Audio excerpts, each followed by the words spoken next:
Hello friends, welcome to my channel. और आज मैं आपके लिए लाया हूँ मॉडर्नाइजेशन की कंसेप्ट, जिसमें हम जानेंगे उसकी मीनिंग, कुछ स्कॉलर्स द्वारा उसकी डेफिनेशन और उसके कॉजेज और इम्पैक्ट। तो चलिए चलते हैं हमारे वीडियो की ओर। सबसे पहले हम देख लेते हैं कि इंट्रोडक्शन क्या है। कि हमारा जो इंडियन सोसाइटी है वो बहुत पुराना है और वो सर्वाइव कर रहा है बहुत सारे अप एंड डाउन्स के साथ और सोशल इश्यूज़ के साथ। सही बात है कि हमारा सोसाइटी बहुत ही पुराना है और इसमें बहुत सारे चेंजेस होते जा रहे हैं, क्योंकि हमारा सोसाइटी डायनेमिक इन नेचर है। लेकिन जब से इंडस्ट्रियलाइजेशन, अर्बनाइजेशन, वेस्टर्नाइजेशन और इस तरह के बहुत सारे चेंजेस के जो कंसेप्ट आए हैं, उसके बाद जो हमारा जो पूरा सिस्टम था वो धीरे धीरे रिप्लेस होते जा रहा है। किससे? न्यू आइडियोलॉजीज के साथ। तो इसलिए हम क्या बोल सकते हैं कि मॉडर्नाइजेशन एक ऐसा सोशल प्रोसेस है जो हमें बहुत सारे सोशल चेंजेस की ओर लेते जा रहा है। तो modernisation is a social process toward various social changes. आप ग्राफ में भी देख सकते हैं कि हम चेंज होते होते साथ एडवांस होते जा रहे हैं। तो ये तो हो गया कि मॉडर्नाइजेशन क्यों हो रहा है। अब चलिए हम जानते हैं कि मॉडर्नाइजेशन होता क्या है।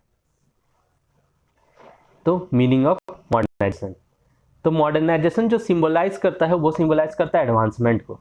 अब एडवांसमेंट क्या होता है? एडवांसमेंट मतलब हम लोग जनरली जानते हैं कि हम किसी चीज़ में बेटर होते जा रहे हैं, ठीक है। तो वही होता है कि एडवांसमेंट सिंपली क्या मतलब होता है कि बेटरमेंट और मूव फॉरवर्ड। लेकिन किस तरह का मूव फॉरवर्ड? वो हमेशा पॉजिटिव सेंस में होना चाहिए। ये सबसे ज़्यादा इंपॉर्टेंट है। जो मॉडर्नाइजेशन है वो कोई फिलोसफी या मूवमेंट को डिनोट नहीं करता है, वो बस एक प्रोसेस ऑफ चेंज को सिंबलाइज करता है, जो कि सबसे ज़्यादा महत्वपूर्ण है। Modernisation simply follows to move forward and to get better, कि हम आगे बढ़े और बेटर हो जाए इन पॉजिटिव सेंस। और बहुत सारे एस्पेक्ट्स में, ऐसे नहीं कि किसी एक चीज़ में। और किस किस में? जैसे living standards, working style, behaviour patterns जिसमें वैल्यूज़, मॉरल्स और हमारे प्रिंसिपल्स, टेक्नोलॉजी की innovation, education, relationship, educational pattern, इन सब जब सारे चीज़ों में हम एडवांस होते जाएंगे या बेटर होते जाएंगे, तभी हम अपने आप को मॉडर्न कह सकते हैं कि हम मॉडर्नाइजेशन के कंसेप्ट को फॉलो कर रहे हैं या उस प्रोसेस में हम आ चुके हैं। चलिए इसके आगे बढ़ाने से पहले तो हम ये जान लें कि हमारा सोसाइटी कब मॉडर्नाइज होता है। और इसमें बहुत लोगों को गलत मतलब कंसेप्शन है कि अगर हम अपना ड्रेसिंग स्टाइल, खाने का तरीका, रहने का तरीका या अपना क्लास बढ़ा ले या अपने आप को सुपीरियर समझने लगे तो ये सब मॉडर्नाइजेशन होता है, इससे हमारा सोसाइटी मॉडर्नाइज हो रहा है। जबकि बिल्कुल ये एकदम गलत है। ये कोई कंसेप्ट ही नहीं कि इसके कारण हमारा सोसाइटी मॉडर्नाइज होता है। ये बस एक पार्ट से जो हेल्प करता है, लेकिन ये मॉडर्नाइजेशन नहीं है, ठीक है। तब मॉडर्नाइजेशन होता क्या? कि जब when the people of the society get better and advance in all aspects related to their lives, institution, thinking attitude and relationship, जब सारे एस्पेक्ट्स में हम अपने आप को बेटर और एडवांस कर पाएंगे, हमारे लाइफ, इंस्टीट्यूशन, हमारे थिंकिंग एटीट्यूड, हमारे रिलेशनशिप, तभी हम बोल सकते हैं कि हमारा सोसाइटी मॉडर्नाइज हो जा रहा है, ना कि सिर्फ ड्रेसिंग स्टाइल चेंज करके। हम मॉडर्नाइजेशन जब होता है तो सोसाइटी जो होता है वो ट्राई करता है कि वो इनोवेट कर सकते हैं और यूटिलाइज कर सकते हैं अपना प्रेजेंट एंड ओल्ड नॉलेज। ऐसा नहीं कि ओल्ड नॉलेज को हम भूल ही जाएं या उसे गलत ही कर दें, उसे यूटिलाइज करते हुए हमें इनोवेशन लाना है, ठीक है। ओल्ड नॉलेज के साथ जो पैटर्न्स है, टेक्निक्स है और रिसोर्सेस है, ये चारों चीज़ के मदद से जब हम अपने में कुछ इनोवेशन लाएंगे उसे यूटिलाइज करते हुए, तब हम मॉडर्नाइज होंगे। ना कि अगर हम बोल दिए कि नहीं ये रिचुअल्स में ये सब ना होना चाहिए, तो इसे हम कोई मॉडर्नाइजेशन नहीं कहते हैं। हमें अपने ट्रेडिशनल को रेस्पेक्ट, ट्रेडिशनल जो बिलीफ है उसे रेस्पेक्ट देना ही पड़ेगा, ठीक है। अब मॉडर्नाइजेशन हो रहा है तो उसमें मॉडर्नाइजेशन अब हुआ क्या? जैसे मान लीजिए ग्रामीण एरिया में पहले लोग कोयले से खाना बनाते थे, अब गैस आ गई, तो ये है मॉडर्नाइजेशन। इलेक्ट्रिसिटी पहुंच गई गांव में।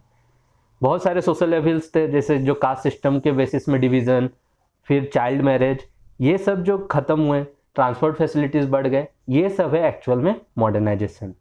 मॉडर्नाइजेशन के मदद से हमारा सोसाइटी कॉन्फिडेंट होते जा रहा है, इंडिपेंडेंट होते जा रहा है, वर्सेटाइल होते जा रहा है और सबसे ज़रूरी सेल्फ सफिशिएंट होते जा रहा है।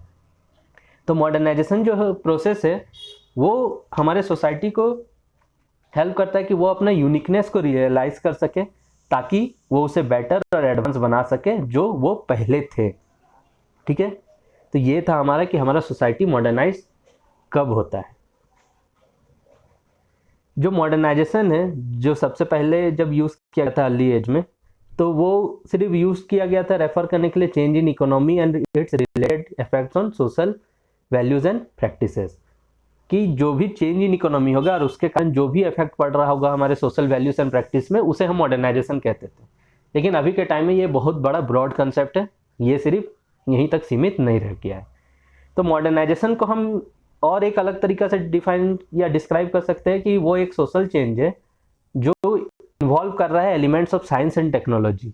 जो साइंस एंड टेक्नोलॉजी के एलिमेंट्स है उसे अपने अंदर इन्वॉल्व करते जा रहे हैं, जिसके कारण जो सोशल चेंजेस होते जा रहे हैं वो है हमारा मॉडर्नाइजेशन।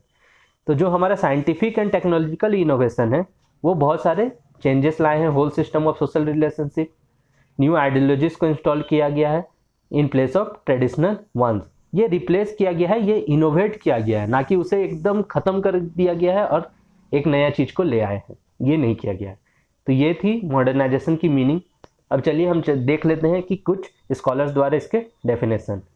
तो सबसे पहले हम डेनियल लेनर के द्वारा देखेंगे कि मॉडर्नाइजेशन जो करंट टर्म में है is the current term for old process of social change whereby less developed society acquire the characteristics common to more developed societies।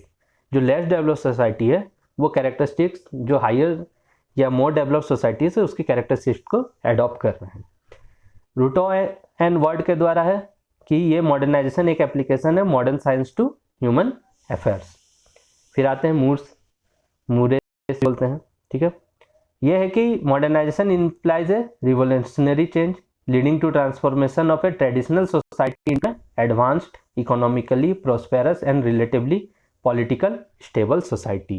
Traditional society को advance, economically prosperous and relatively political stable society में जो transformation हुआ है उसे हम modernisation कहते हैं। एलेटस के द्वारा है कि modernisation is a process by which modern scientific knowledge is introduced in this society with the ultimate purpose of achieving a better and more satisfactory life in the broader sense of the term. जो society के द्वारा accepted है, जो society, ये सबसे जरूरी है कि सोसाइटी के द्वारा एक्सेप्टेड होना चाहिए। ऐसा नहीं कि आप सिर्फ अपने लिए जो चेंजेस ला रहे हैं वो मॉडर्नाइजेशन है, वो पूरे सोसाइटी के लिए एप्लीकेबल होना चाहिए। तो ये थे डेफिनेशन हमारे कुछ स्कॉलर्स द्वारा। अब चलिए हम चलते हैं कॉजेस ऑफ मॉडर्नाइजेशन। तो मॉडर्नाइजेशन के जो कॉजेस हैं वो हम मेनली पढ़ते हैं मायरन वेनर के द्वारा। मायरन वेनर ने टोटल 5 मेन इंस्ट्रूमेंट कहा था जिसके कारण हम मॉडर्नाइजेशन की तरफ बढ़ते जा रहे हैं। और वो क्या क्या था? वो था हमारा education, mass communication, ideologies based on nationalism, charismatic leadership और कोएर्सिव गवर्नमेंट अथॉरिटी। कोएर्सिव मतलब बलपूर्वक। तो चलिए इसे हम एक एक करके डिस्कस कर लेते हैं ताकि हमारे कॉजेज भी क्लियर हो जाए। सबसे पहले हम देखते हैं एजुकेशन। एजुकेशन तो सही बात है, education is one of the means जिसके कारण हम मॉडर्नाइजेशन की तरफ बढ़ते जा रहे हैं। क्यों? क्योंकि जब हम हायर एजुकेशन ले रहे हैं in the field of science and technology, वो हमें बेस प्रोवाइड कर देते हैं मॉडर्नाइजेशन का। क्योंकि एजुकेशन जो है वो सिर्फ ऐसा नहीं कि वो मगअप थिंग्स है, वो क्या करते हैं, वो स्किल क्रिएट करते हैं, हमारे अंदर एटीट्यूड डालते हैं जो एसेंशियल हो टेक्नोलॉजिकल इनोवेशन के लिए। और एजुकेशन मेनली फोकस करते हैं कि पीपल क्या कर रहे हैं और what they aspire and hope to get. ठीक है, ऐसा नहीं है कि हम सिर्फ उसे बता दिए हो गया, हम पूरे सोसाइटी को लेते हुए एजुकेशन देखते कि हाँ ये इनोवेशन के कारण इतने लोगों को फायदा हो जाएगा। तो वो उसके कारण क्या हो रहा है, हमारा मॉडर्न स्किल और एटीट्यूड इंक्रीज होते जा रहा है, तो जिसके कारण हम मॉडर्नाइजेशन की तरफ बढ़ते जा रहे हैं क्योंकि चेंजेस आते जा रहे हैं। दूसरा है मास कम्युनिकेशन। मास कम्युनिकेशन भी बहुत इंपॉर्टेंट मीन्स है क्योंकि अभी के टाइम में मास कम्युनिकेशन बहुत बढ़ते गए हैं, जैसे newspaper, magazine, TV, radios, telephone, movies, ये सब जो मीन्स बढ़ते गए हैं ये एक मॉडर्न आइडियाज़ को फास्टर रेट में बढ़ाने में मदद कर रहे हैं। क्योंकि मास मीडिया क्या कर रहे हैं, न्यू इन्फॉर्मेशन ला रहे हैं, एटीट्यूड ला रहे हैं, एस्पिरेशन हो रहा है to a large mass of society which lead them to a new achievement. और मास कम्युनिकेशन के कारण ऐसे नहीं कि एक पार्टिकुलर आदमी धीरे धीरे एस्पायर हो रहा है, यहाँ पे हम एक लार्ज मास को एक ही बार में एस्पायर कर सकते हैं। या आप देख सकते हैं कि हम न्यूज़पेपर से ही बहुत चीज़ सीख रहे हैं या न्यू टीवी से भी बहुत सीख रहे हैं, सिनेमा से भी हम बहुत सारे चीज़ सीख रहे हैं। तो ये सब हमें मॉडर्नाइजेशन की ओर लेते जा रहे हैं। इसके बाद आता है आइडियोलॉजीज बेस्ड ऑन नेशनलिज्म। तो नेशनलिज्म एंड डेमोक्रेसी जो है हमारा, वो लिंक किससे है? वो लिंक है मॉडर्नाइजेशन से। Nationalism and democracy are very much link with modernisation. Nationalism क्या है? Nationalism is connected with national awareness and political consensus. Nationalism मतलब क्या? राष्ट्रवाद, जिसके तहत जो हमारा हिस्ट्री हो, हमारा परंपरा हो, भाषा हो, जातिवाद हो या संस्कृति हो, इसके आधार पर जब हम इसी के आधार पर हम अपने आप को एकजुट मानते हैं, तो नेशनलिज्म किससे कनेक्टेड है? वो नेशनल अवेयरनेस से और पॉलिटिकल कंसेंसस से है। ठीक है, ये हेल्प किए हैं पॉलिटिकल इलाइट को changing behaviour of mass of people. Political elite के मदद से हम मास ऑफ पीपल के बिहेवियर को चेंज कर सकते हैं। फोर्थ है हमारा कैरिस्मेटिक लीडरशिप। सही बात है कि ऐसा लीडर जो बेटर पोजीशन पे होगा, वो इंप्रेस कर सकता है पीपल को to adopt modern believes, values, practices and behaviour patterns. लेकिन इसके साथ कहीं कहीं पे ऐसा भी देखा जा सकता है कि इसके साथ कुछ भी डेंजर भी इन्वॉल्व है, कि हो सकता है कि वो आदमी अपना पॉपुलैरिटी का एडवांटेज लेके वो अपना पर्सनल ग्लोरिफिकेशन में फ़ायदा ले सकता है। लेकिन ये तो बात सही है कि एक कैरिस्मेटिक लीडर हमें इम्प्रेस कर सकता है कि हम इस मॉडर्न बिलीव्स या वैल्यूज या प्रैक्टिसेस को अपने लाइफ में अपनाएं। जैसे कि अभी के टाइम में कोरोना काल में सोनू सूद इसके बेस्ट एग्जाम्पल है कि वो बहुत सारे अच्छे अच्छे काम कर रहे हैं और उनसे लोग इंस्पायर हो रहे हैं। तो वो हमारे अंदर चेंजेस लाने के लिए वो एक रोल मॉडल बन चुके हैं। तो वो एक कैरिस्मेटिक लीडरशिप की क्वालिटीज है जिसके कारण हम मॉडर्नाइजेशन की ओर बढ़ सकते हैं। फिफ्थ है हमारा कोएर्सिव गवर्नमेंट अथॉरिटी। कोएर्सिव तो मैंने बताया कि बलपूर्वक, कि अगर एक स्ट्रॉन्ग एंड स्टेबल गवर्नमेंट होगा तो वो अडॉप्ट कर सकता है coercive method to compel people to adopt modern values and ways of life. सही बात है कि एक स्ट्रॉन्ग और स्टेबल गवर्नमेंट होगा तो वो हमें फोर्स कर सकता है कि हम इस मॉडर्न वैल्यूज और वेज ऑफ लाइफ को अडॉप्ट करें ही। इसका सबसे बेस्ट एग्जाम्पल है हमारा नॉर्थ कोरिया के किम जोंग अन, वहाँ के प्रेसिडेंट है जिन्हें तानाशाह बोलते हैं। और ये क्या करते हैं? ये फोर्सिबली इन्फोर्स कर देते हैं। इनफैक्ट इन्होंने तो इतना इन्फोर्स कर दिया कि इनके हेयर स्टाइल को भी सबको कॉपी करके रखना पड़ेगा, नहीं तो आप तो गए काम से। ये थे टोटल 5 कॉजेस, किसके द्वारा? मायरन वीनर के द्वारा। इसके अलावा कुछ और कॉजेस है जो मैंने आपको बताया था। जैसे पहला था कि अर्बनाइजेशन इंडस्ट्रियलाइजेशन, मैंने लेक्चर के स्टार्ट में ही आपको बताया कि ये इंपॉर्टेंट है कि इनके कारण हम मॉडर्नाइजेशन के आगे बढ़ रहे हैं। फिर हमारा लीगल सिस्टम, ये भी हमें हेल्प कर रहा है कि हम मॉडर्नाइजेशन के, क्योंकि ये हमें बहुत सारे राइट्स देते जा रहे हैं। तो ये थे हमारे कारण कि हम मॉडर्नाइजेशन की ओर क्यों बढ़ते जा रहे हैं। चलिए अब देखते हैं कि मॉडर्नाइजेशन जो हो रहा है उसके कारण प्रभाव क्या क्या पड़े। तो मॉडर्नाइजेशन के क्या है? पहला कि हमारा जो ऑक्यूपेशन है वो मोर स्किल्ड एंड स्पेशलाइज्ड हो गया है। सही बात है कि हमारा ऑक्यूपेशन स्किल्ड हो गया क्योंकि बहुत सारे टूल्स आ गए हैं, तो जिसके कारण हम एकदम स्किल्ड और स्पेशलाइज्ड काम कर सकते हैं। अब इसके कारण क्या हो रहा है कि हमारा जो पीपल जो इंगेज थे प्राइमरी ऑक्यूपेशन में, प्राइमरी ऑक्यूपेशन मतलब agriculture and it's related activities, वो धीरे धीरे खत्म होकर हम सेकेंडरी टर्शियरी सेक्टर में बढ़ते जा रहे हैं, इंडस्ट्रीज़ की ओर बढ़ते जा रहे हैं। तो मॉडर्नाइजेशन का ये एक इम्पैक्ट है। थर्ड, हमारे गांव में हम बार्टर सिस्टम देखते थे, वो धीरे धीरे रिप्लेस होते जा रहा है मनी सिस्टम से। बार्टर सिस्टम क्या था कि जैसे मान लीजिए कोई आपके लिए काम किया, जैसे मान लीजिए बार्बर आए आपके बाल काट दिए, तो उसके बदले आपने उन्हें कुछ अनाज दे दिया। तो ये था हमारा बार्टर सिस्टम, लेन देन वाला।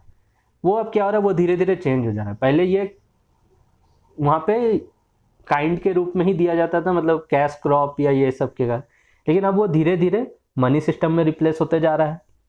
अब हो रहा है कि नहीं, बार बार आ रहे बाल काट रहे, अब उसके बदले उन्हें अनाज नहीं बल्कि मनी चाहिए। ठीक है, मॉडर्नाइजेशन के कारण हमारा जियोग्राफिकल डिस्टेंस रिड्यूस हो गया है, रूरल एरियाज अर्बन एरिया से कनेक्ट हो गए हैं और मीन्स ऑफ ट्रांसपोर्ट भी बढ़ते गया है।